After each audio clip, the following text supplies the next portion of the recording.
What you doing, Bear? Exploring mines and looking for sapphires. Sapphires? Not just any sapphire.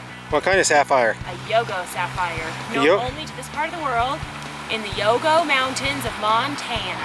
What's so special about them? They're rare because this is the only special place to find them.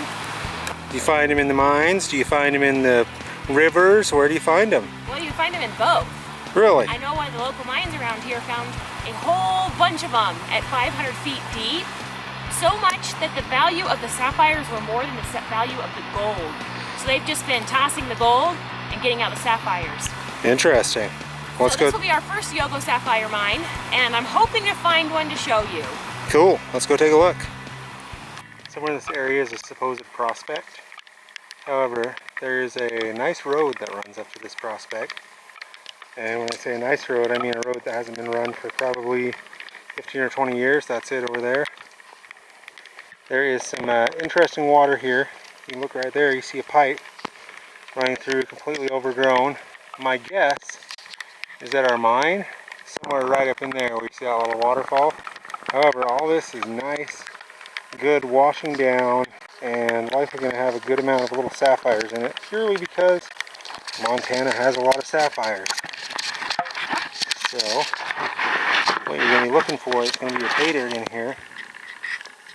It's going to be, basically it kind of looks like blue quartz. So you're going to be looking for that in all these little pockets. What you've got right here is just below where our little prospect is.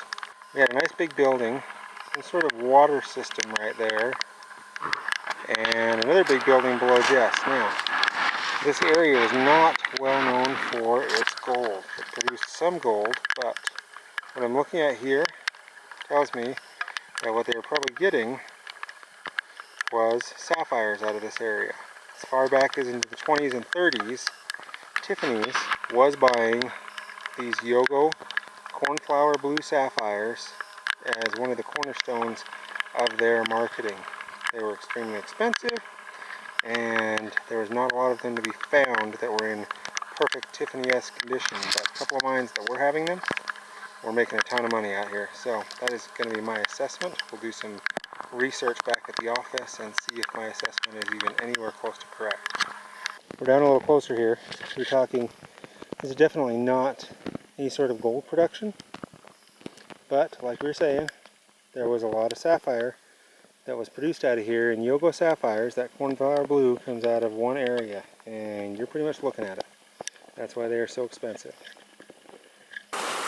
So, anything placer operation, you want to catch the things that are going to be heavier or catch the gems. Sapphires are not all that heavy, but you want to be able to catch them as they're coming down. You can see all the runoff we've got right here. Somebody has already come and kind of made some little pools as it runs down. So if you get some little sapphires, some little rocks that are heavier, they're going to go and they're going to fall in the pool. They're going to get caught in the pool. The water's going to run over and take all the lighter stuff off. That's why they've made little pools here. Any place where the river turns and does this, or has any place where it can deposit low and then let the lighter stuff wash off, that's where you're going to want to look. These rivers have just tons of all sorts of stuff, and sapphires are just common as shit here in Montana. What you're looking for is the cornflower blue ones, and they can range upwards of, $1,000 to $2,000 a carat, or you see some when they're really rare and have the whatever specialness of them. I'm not a sapphire guy. You can get up to like 20 grand a carat I've seen here and there. So if you want to get out here and start playing, you could stand to make a lot of money, probably a lot more than gold at this point.